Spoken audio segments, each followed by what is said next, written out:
And this was before he had gone country. But Stained wasn't touring, and so he was doing his own solo tours. He went up on his own that eventually led to him doing the country stuff. Right. But these tours were just him acoustic, and sometimes there was another picker. Yeah. But it was more... This was like the first one of those. Yes. It was more storytellers type, where he's telling stories about the songs and all of that.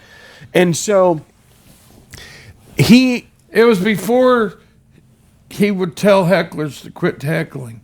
He's always been like that.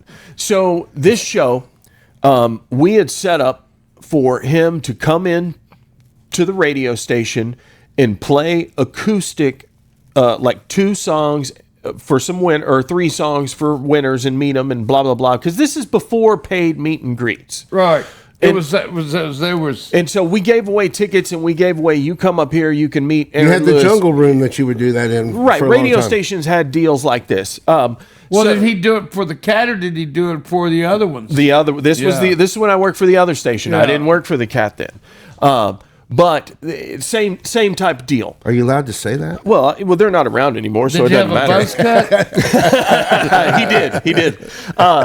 So that was good. After this performance in meet and greet, we were going to go upstairs to the studio, and I was going to record an interview to play back. And this was all to help promote the show because it did not sell that well. No, it didn't do like everybody thought it would be. And they only need to sell about 1,500, 1,800 tickets to fill that venue. Right.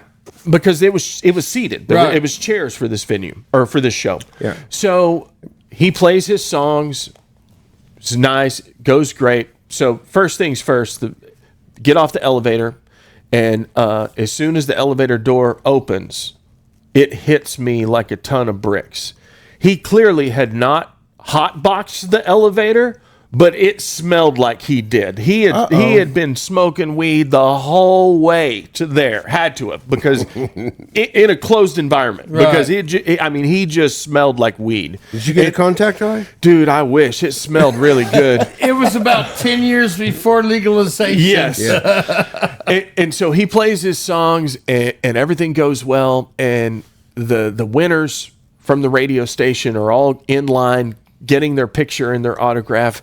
And the very last one, this kid is telling him how his music has changed his life and how he's changed it for the better, and how much of an honor it is to meet him, and blah, blah, blah. And would you mind signing my CD for me?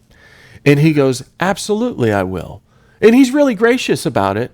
And the kid hands him the CD. And? It's a burned CD. Oh, no. Dude. Oh, no. It's a come burned. Oh, no. This dude lost his shit. And the kid had no idea why. None. Like, Had no idea why. He was has stealing steam music. fuming coming out of his ears. He is so mad. And the kid has no idea. I for the love of God, I got to find this hard drive with this interview. Because we walk out of there right after that, get on the elevator, go upstairs, go into the studio, hit record, and he unloads.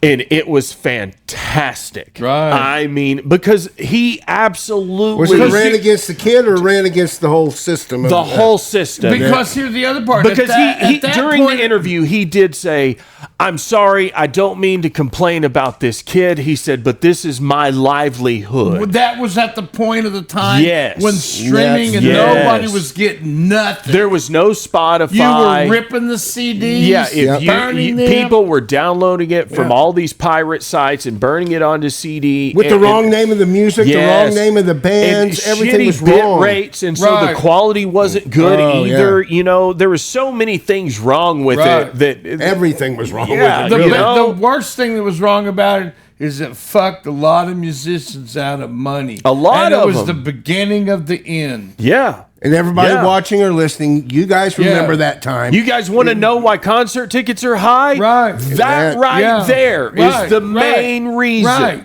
Because here's the thing. If you're a band, how do you stay in business nowadays? Something's got to cover that loss. Listen, You can't sell CDs. You can sell records, but you know what? You're not going to sell 100,000 albums. You know, you got to be really. I don't even know Metallica sells 100,000 albums. Well, speaking of which, Metallica was all upset with Napster at Right. the time. There's a cartoon on YouTube of Metallica complaining about Napster. That You know, is you're hilarious. talking about your high fees of concert tickets. Okay, that revenue's gone because why?